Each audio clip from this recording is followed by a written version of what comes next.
Good afternoon and welcome on this Thursday. Beautiful day. It is nice. It is cold, though. There's no getting around it. School is out around the world, and we are stopping in for Business and Leadership. I'm your host, Ryan Franks. I want to give a quick shout out to the Messenger Studios, the only place you should ever be getting your source of media and news.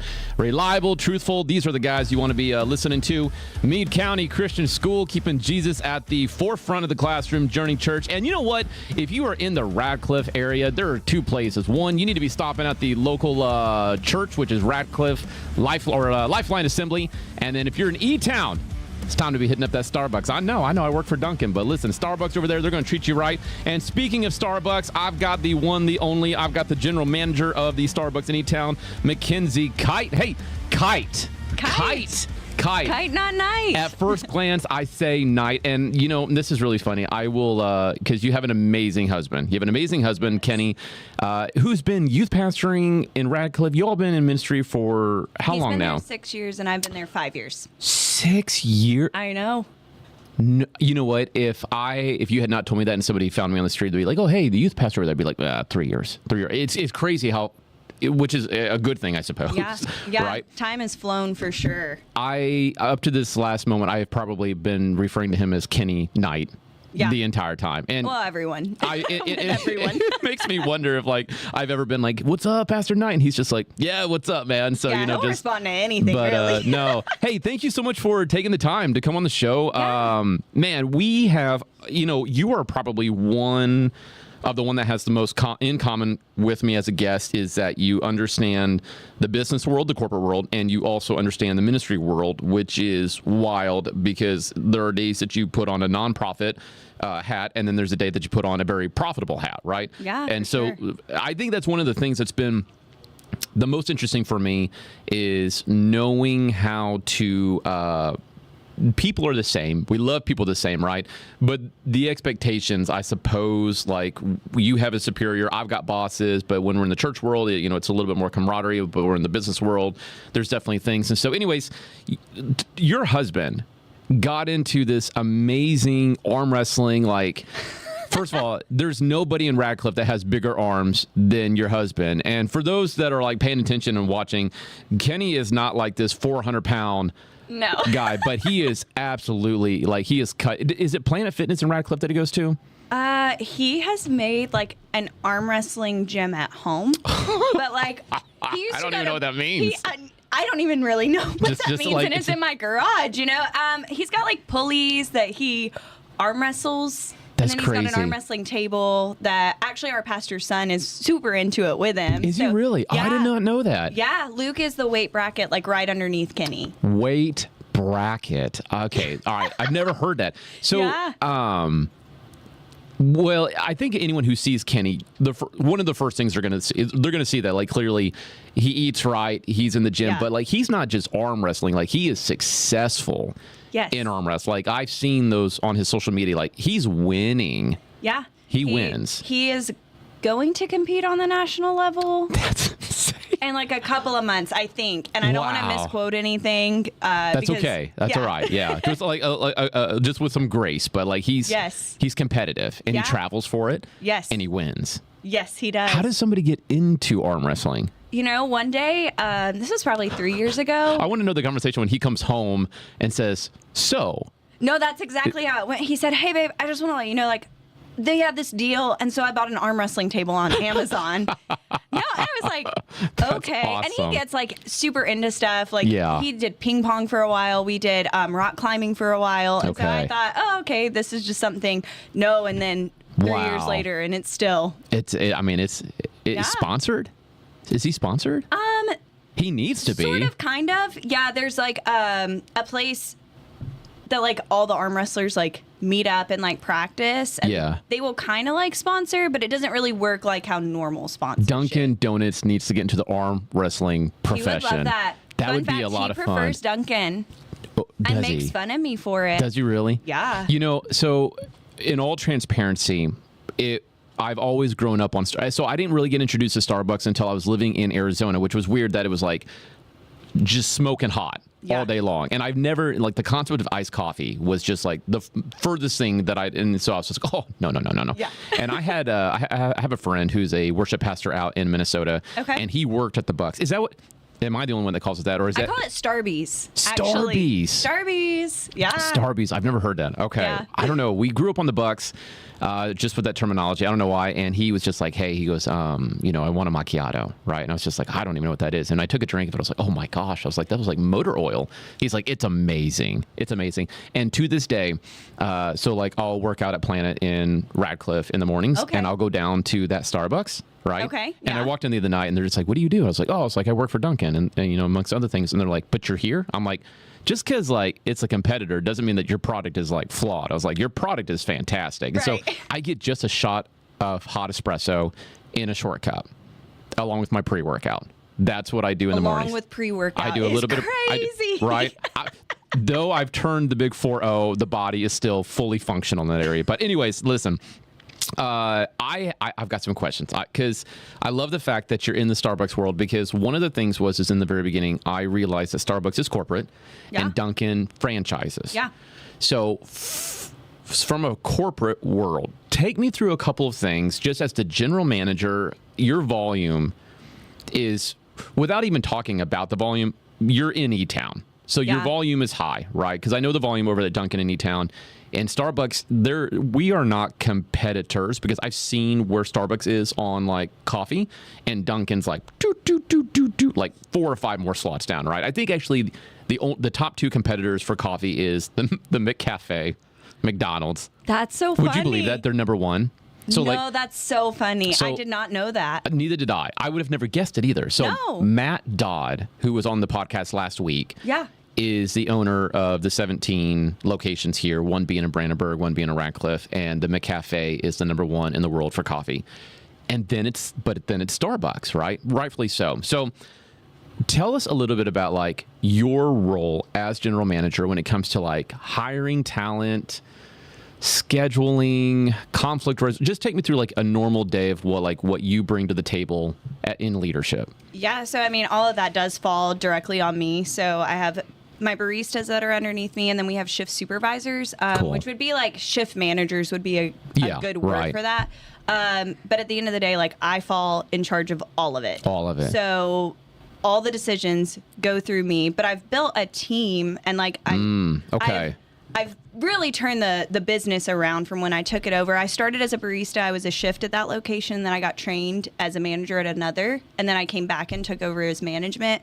But really, my shift supervisor team that I've built up, like they are to credit for all the success that we have. That's good. Because they make decisions that I would make if I'm in the building when I'm not in the building. That's huge. Honestly. Yeah, they're an incredible team. They're incredible leaders, honestly. So, I mean, day to day, I mean, we have like a store manager outline, I would say. I've built like a really strategic calendar and when I schedule. You know, I like to be on the floor. I love customers. That's like my favorite thing about the entire job is customers and my partners, which is what we call our employees, our baristas. Yes. But I mean, conflict resolution, it depends on the day and what's going on. Absolutely. Right? So you do have all the influence on dictating if that is a healthy culture. Yeah. So how long have you been GM? I've been the store manager, I want to say a little over 2 years.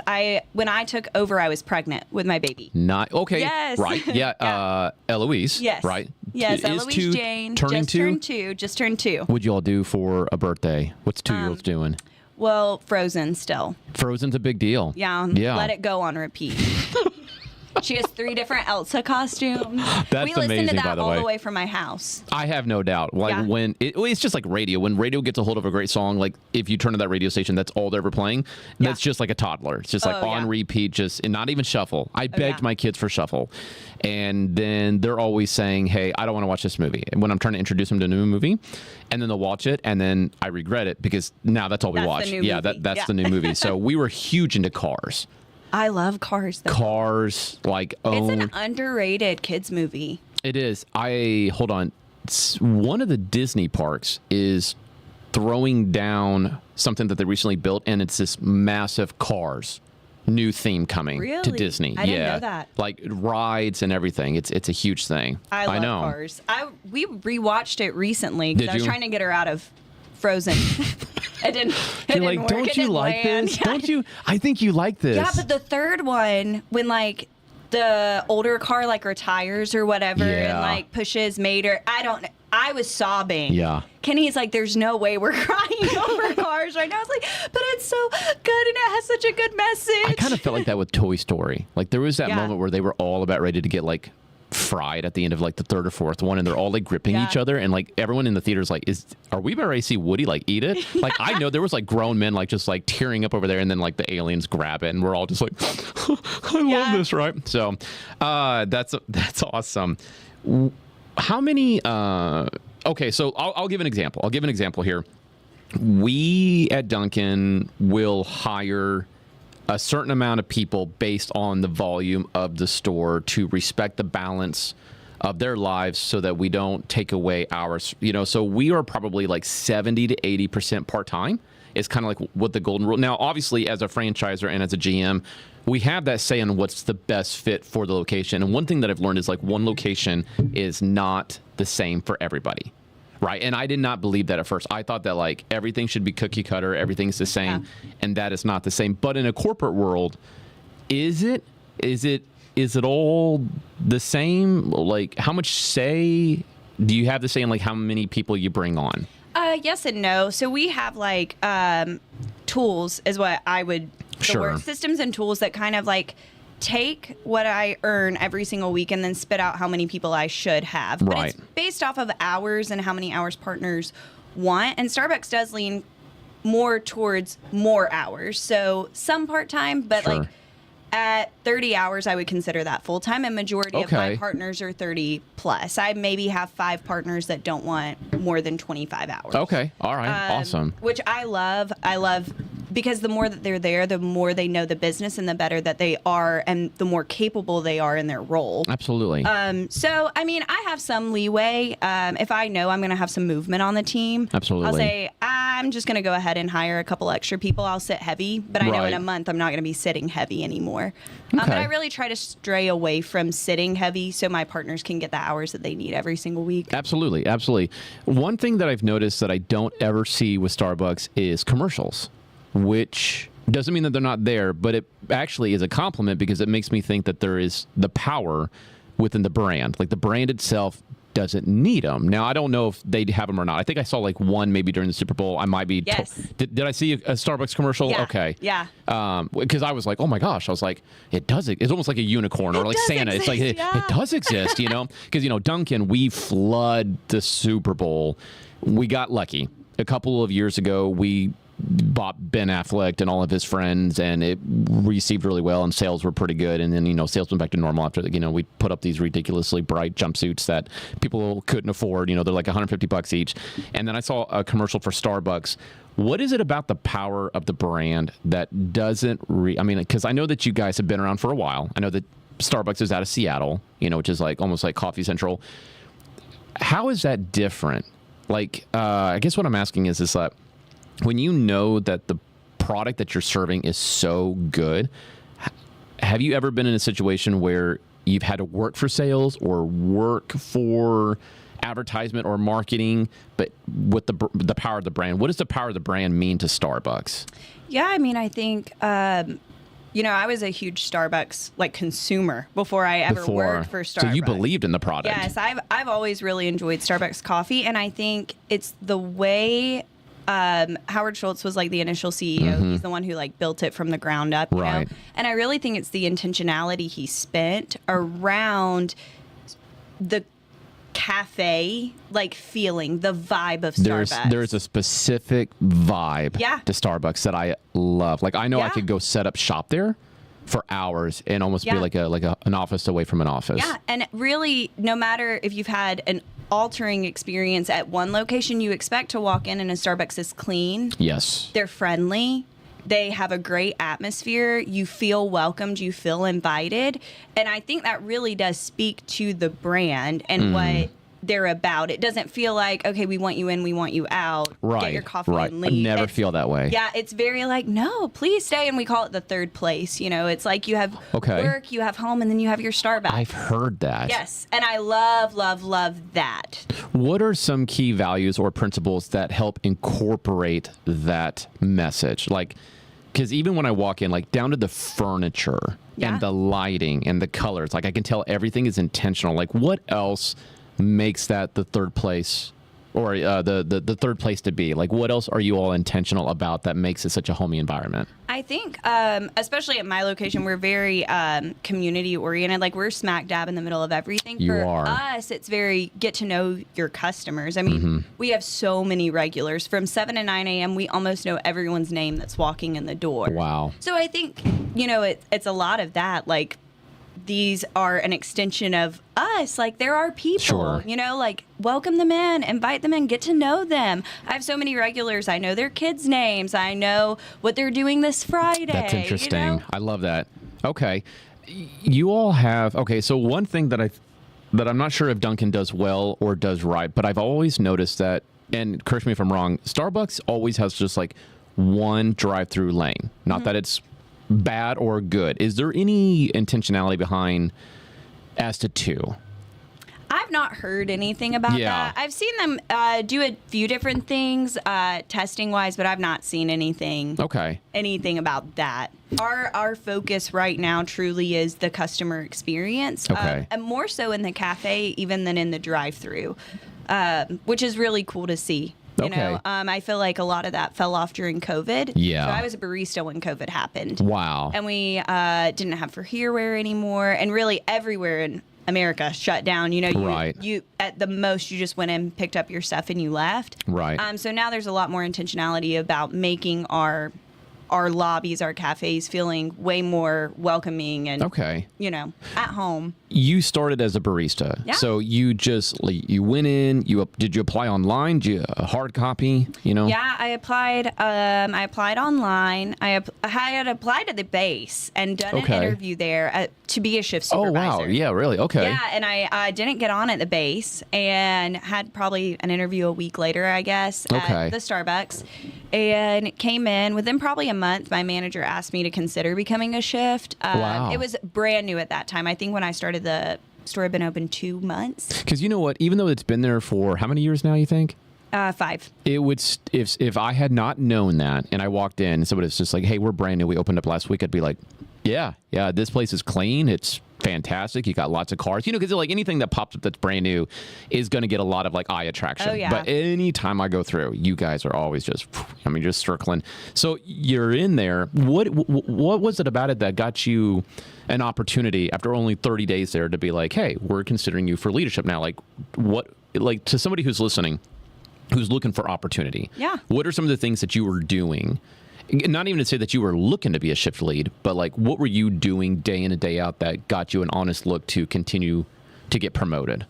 I think a lot of that is passion. Like even when I have new people come in, if they are passionate and they want to learn, a big heart for learning and just being fully in when you're in the building. I always tell my partners, I'm 100% here when I'm in this building. I'm 100% home when I'm at home. Right. So I think same thing, like when you are in a job, people want people that want to be there. Right. So, exactly. Okay. So you were reliable. Yeah. You were probably good with guests. Just talking to you, like the personality is absolutely there. Do you think that like your role with like Kenny, your husband, being in full-time ministry, like how does that play into your life? Like full-time ministry, full-time, store manager at Starbucks, like do those two ever cross over? Did you find anything that you were doing here that was crossing over here and vice versa, things that translated that helped you be more effective in your job? Yes and no. I think, I think everything that we do is truly a ministry. Like me and Kenny went to Bible school together. We went to leadership school. Did you? Where at? In Georgia. Okay. So it's called Valor School of Leadership and Ministry. I think I've heard of that. Yeah. But it's out of, I'm going to butcher this name, Waxahachie, Texas. So Southwestern Assemblies of God University. So that is a crazy story. It's either that or a Waxahachie. I drove down there when I was a senior in high school and tried out for their soccer team and made it. Really? Made it. And at the time they were in they were in the Christian League, NCCAA Division 1 or Division 2, and the next year they were going to NAIA Division 3, which was a huge step up. And the coach pulled me aside and said, hey, listen, let's bring you on. And it's a long story. It's not my story. It's not my story to tell now. But yeah, like that's wild. Yeah, I've been on that campus. Great school, by the way. Yeah, it is great school. That's Beautiful awesome. Campus. Yeah. So, yeah, well. But it was a satellite school in Griffin, Georgia. Okay. So it was like you would get your degree through them, and then you got like your ordination basically. Very cool. And like hands-on experience through ministry through that school. Okay. Or through the church, sorry. Wow. Okay. And Kenny is a full-time youth pastor, but I'm sure he wears several different hats. Yeah. As most of us do. Arm wrestler. Oh, well, yeah, arm wrestler as well. Do you guys ever see kids as well? The kids department at Lifeline? Yes. Yeah. Okay. So he oversees kids and youth. That's amazing. Yeah. What is, other than being like awesome, supportive wife, like what else, do you do anything else within the church? Yeah, so I did lead worship for a while. I was Did on you the really? Yeah, I was Oh, on wow. the worship team. Well, I guess Heather's like the main Right. of that, which is Pastor Josh's wife. And then I would sing, since we've had Eloise, I've taken kind of a step Sure, back. yeah. Just because getting her up early on Sundays and Right. then getting there and having someone watch her, it was just a lot. But I did that for a while and I loved it. But really just being Kenny's right hand, trying to help him with anything that he needs. Absolutely. Yeah. You're shift lead at the time at Starbucks, and what is the time? What's the timeline between first day of shift lead to first day of store manager? You guys don't call them GMs. I can already tell. Yeah. It's a store manager. Yeah. Is there any acronym for it? Just SM. Is that really how it? Okay. Yeah. Well, Those letters. and it was, I guess I should say, I was a barista 6-ish months. I was a shift supervisor for 8. I was an ASM, so assistant store manager, which you do all the role of the store manager. You're just kind of like in a holding position before there's an actual store. You're on the bench. Yeah. You're on the bench. Yeah. Okay. And I was an ASM probably 8 months. So you put some time in. Yeah. You put some time in before you got that opportunity. So tell me about the time that the opportunity came. Like did you hear rumors that like there was an opportunity, or that somebody was just like, hey, I think this is going really well? Like how were you approached for the role? I kind of knew pretty quickly that I wanted to grow with Starbucks. I came for insurance. I came to get insurance, and I stayed for the people. Like I fell in love with the brand truly.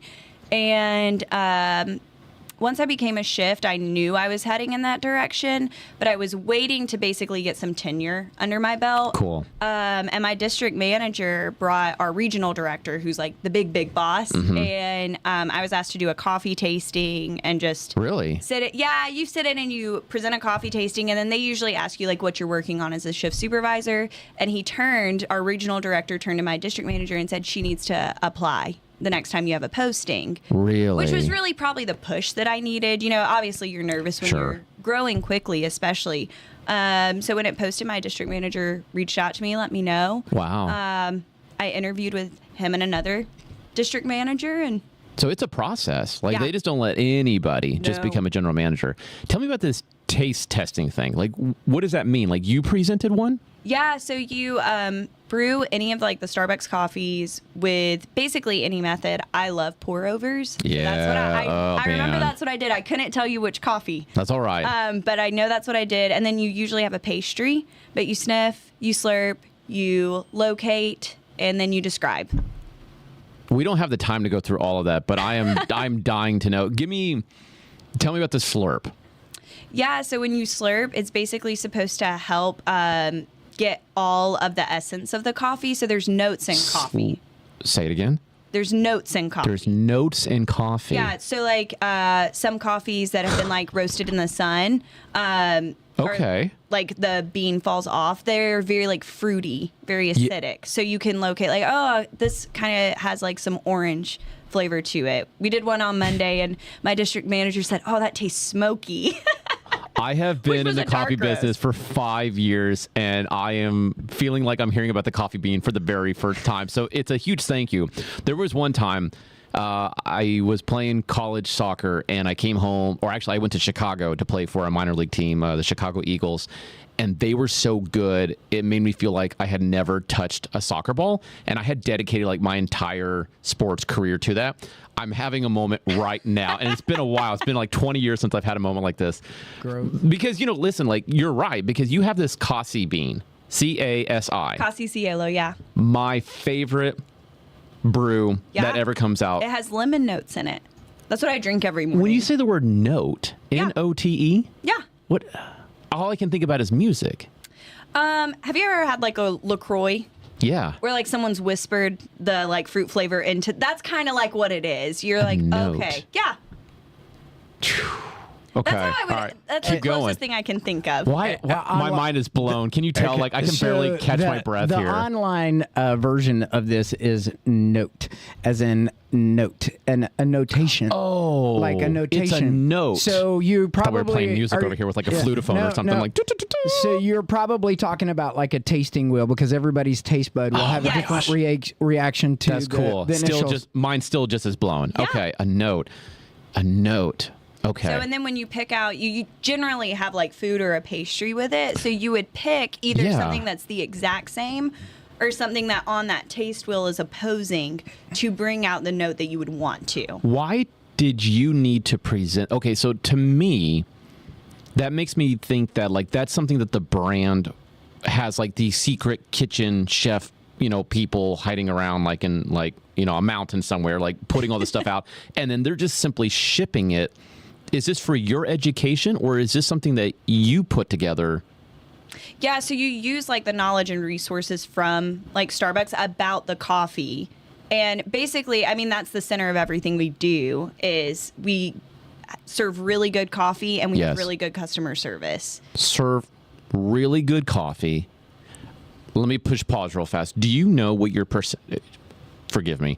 Let me start. Let me start, and then as an example, so that there's transparency. I know that majority of the stores that I own, we're probably like 54% between food and donuts. Is our sales, is our net sales, and then like 46 is going to be drinks. Okay, so now that is that kind of like, are you guys more coffee? Because you made that comment just now, so like it's got my wheels spinning a little bit. Yeah, we definitely have like pastries and stuff, but every food item that you see in Starbucks is going to pair well with some version of our coffee. I think that I don't want to throw Dunkin' under the bus. I don't know if we put that kind of time into it. I know that we will have a seasonal drink come out and a seasonal donut, and then we'll probably pair it with a seasonal food item. Yeah. But beyond that, that's going to go away. Yeah. And I feel like you all, my favorite thing that you all have food-wise is the spinach feta wrap. Yeah. I could live off that. Like if I had to go to an island. That one pairs well with Sumatra. Why don't I know these things? Why don't I know these things? Okay, I'm going to start. I'm going to listen. There's a Starbucks right across the street from Dunkin' in Corden. I'm going there. I'm absolutely going there. Wow. Okay. All right. So tell me this. How important is this concept when it comes to not just meeting the needs of your community? Because ultimately that's what they're coming for. Yeah. They're saying, I have a need, and you're saying, I have a solution. Because I always tell my people, we're not upselling. Don't upsell somebody at the register for more money. Let them know that what they're getting, this thing over here, is going to also assist. It's going to be a catalyst for what they're doing, and it's an overall experience with great customer service, right? How important is that in the Starbucks world? Because you guys have clearly taken a lot of time to pair things. Like, tell me about the value, the importance of like that. Yeah, I think that's everything. I mean, without the education level on the coffee and without being bought and sold into, we have great coffee. Yeah. Like that's the whole point of it, other than making connections with our customers and getting to know the people around us. You said great coffee and great customer service. Yeah. How do you? And I know we're getting short on time. I know we're getting, but I've got questions. Call Kenny. Just be like, hey, I was. It'll be like Joe Rogan, where it goes like 3.5 hours right now. We got places to be. I got basketball tonight. I brought coffee. No, I would have drank it because I love it. I love the Starbucks coffee, and that's just what it was. The other night in Radcliffe, they're just like, you're drinking. Oh, I went into Radcliffe, and they're just like, what do you do? And I said, I work with Dunkin' for Dunkin', and I also, but pastoral first. And they said, wait a minute. They said, you own Dunkin's, but you're here. That concept should not be a crazy one because like the product is fantastic. I knew of that before, and I told them how I got involved with Dunkin' is I was in South Florida because they claimed they had found the secret on how to keep kids out of the system. Hurt emotionally, physically, spiritually, sexually abused children that had gone into the system. were going home to these families, and they had like a 92% success rate. Okay, Kentucky's no, most states are not there. It was there that when I was researching how the foster care system was working, that I ran into the Dunkin' things and was just like, hey, listen, let's go to Dunkin'. And I was just like, I don't know. So I don't really drink Dunkin'. I drink Starbucks. And so we went in, and we had a terrible experience. We had a terrible experience at Dunkin'. And my friend and I walked down. He's just like, we could do this better than them.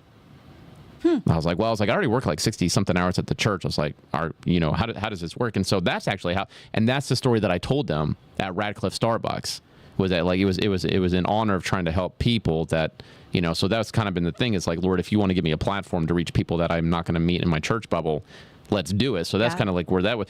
How is that when it comes to you in a platform, being a believer, a faith-based believer in Jesus?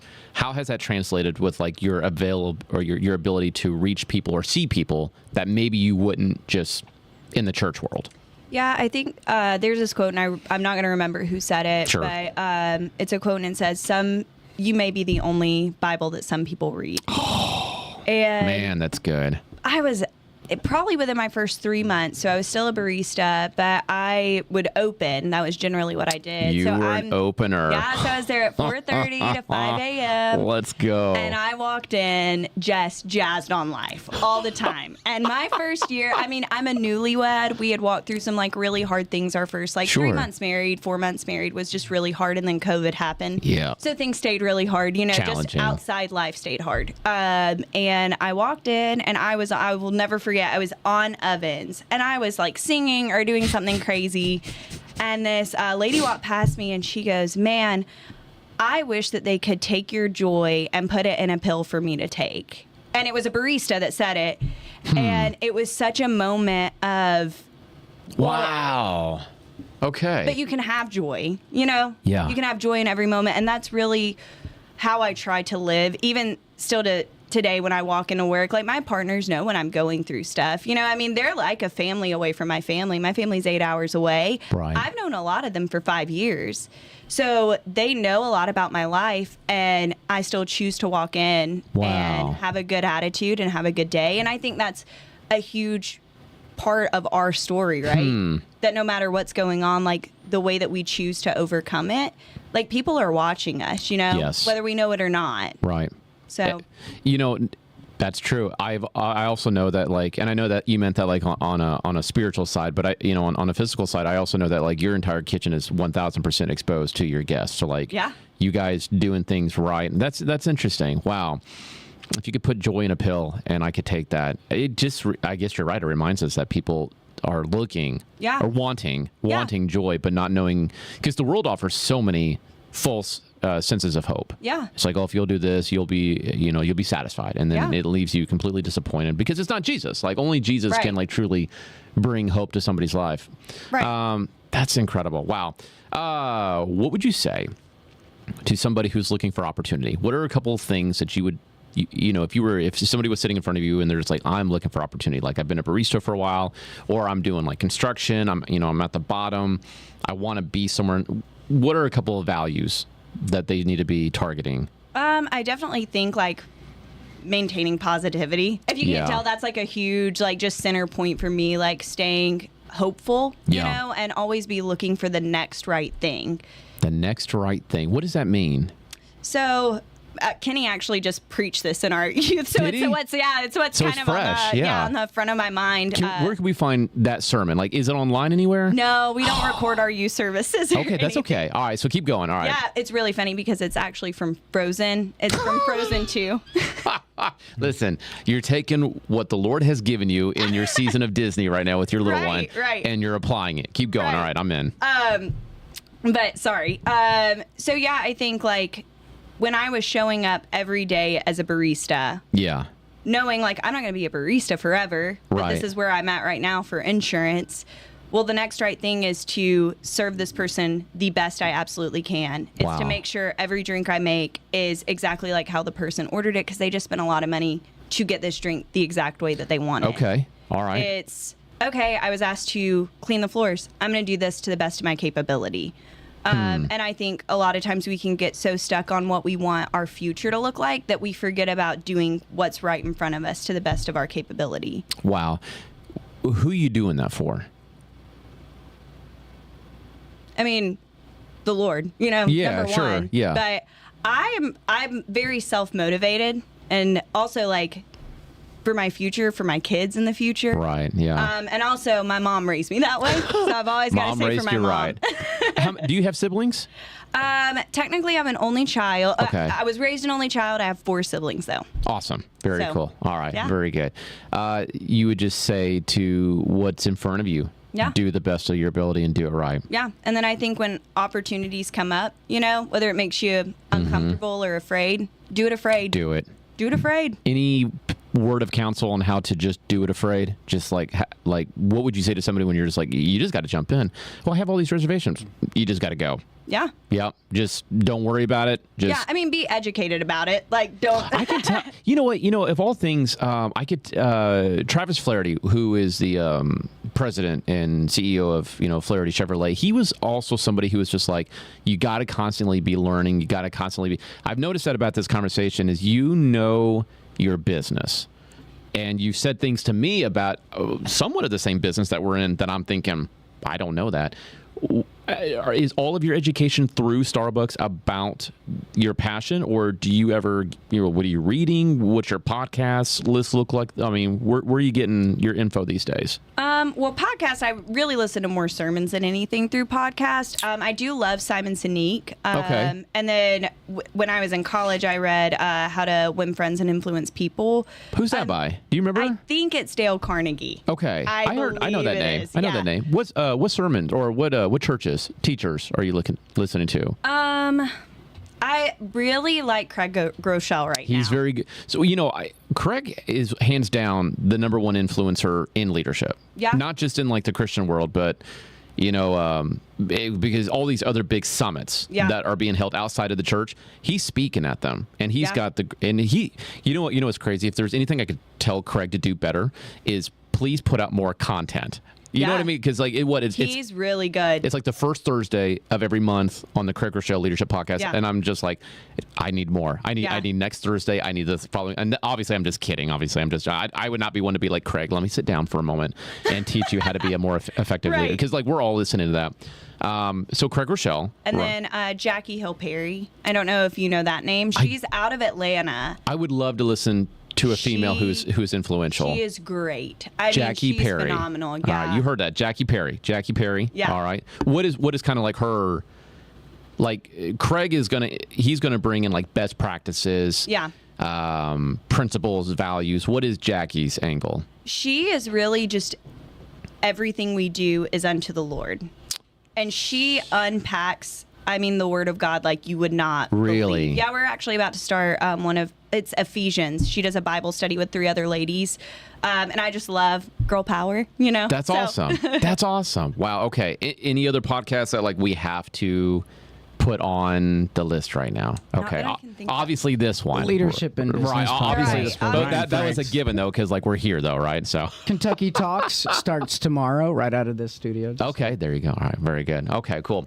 Anything else to somebody who's listening, who's watching, who's just like, I want to be a more effective leader? What would you say to them? Because that's a broad stroke question. You're just like, well, gosh, we could start anywhere. So, what is something that you would say? Care about the people you're leading. Care about the people that you're leading. Because don't worry about being a great leader. Worry about the people in front of you. I've noticed that's been a theme. Like when you're doing something, do it to the best of your ability, right? Is it, and I don't want to put words in your mouth, is it because sometimes that's all we can do? It's all that we have control over is just what's in, whatever the Lord's given us, that needs to be done to the best of it with a spirit of excellence. So if it's a person, it's a person. If it's a mop, it's a mop. Because people all the time, they'll say, "Oh, hey, listen, what do you do as a pastor?" And I get so tickled because I know what they want to say. So you only work about 45 minutes a week, right? And I'm just like, yeah. It's just like, psh. I throw a sermon together at the very last minute. I get up, I entertain you guys for a little bit, but Monday through Saturday, I do absolutely nothing, right? But there's days where you're right, it's a mop, it's partnering with people to get a bathroom fixed, and there's always something going on. And to somebody who has a lot going on, what would you say about how to control their focus? How easy is it to get incredibly distracted? Because You've got drive-through, you've got your cafe, we call it the lobby, you've got your truck, you've got your sales, you've got your schedule. I mean, you've got a lot of moving pieces. How do you kind of like recenter and know what to focus on?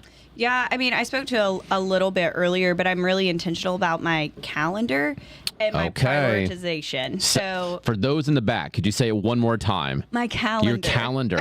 Is administration not almost just as spiritual as anything else? Yeah. It truly is. And I don't know, and I'm not saying that people don't believe that. I just know that when I'm going to these leadership conferences on the spiritual side for like church development and leadership, I don't hear administration or leadership. It's almost like it's not a gift. It is. It's an absolute spiritual gift, because the calendar is the ability of us controlling our time, or it's our time, stewarding our time, right? Or it's like controlling us, because how many things are always begging for your attention when you're on the floor running the store? When you come in and work with your teams shoulder to shoulder, do you have a set time when you need to go do your office work? Yeah, so I generally am on the floor is what I say, but I'm on doing whatever, if that's taking orders, if that's making drinks, if that's doing food, whatever that is, from 6:30 a.m. till about 9:30, 10 a.m. Every time I'm in the building. But Fridays and Saturdays, I'm on the floor all day, and I lead the floor that day. That's awesome. Because those are heavy traffic days. Yeah, well, and I can't teach what I don't still know. Like, I was a shift supervisor, but I still have to be able to do that so I can coach my team to best practices. I completely understand that. I go in on Fridays. Yeah. I go on Fridays and I work with them from early in the morning, shoulder to shoulder, do the best of my absolute ability. There's sometimes where they're just like, hey, start over on that one. I'm like, yeah. Got it. So anyways, hey, listen, as we are wrapping up, thank you for taking the time to come out. This has been amazing. You just really recapped about being intentional. You got to be intentional what you're doing, be passionate, bring the joy, bring the energy, be self-motivated. Lord first. I love it. Hey, thank you everybody for stopping in today. It was wonderful having you and having McKenzie. We've got some great guests on the list coming up. And as always, thank you to The Messenger for doing this, an amazing studio. You can find them. You can listen to them. You can read about them. They are everywhere. They are anything you need to be. So have an amazing day. Stay warm. Stay off the streets right now. And maybe we'll be in school tomorrow. Maybe we won't. We'll never know. We'll see you next week.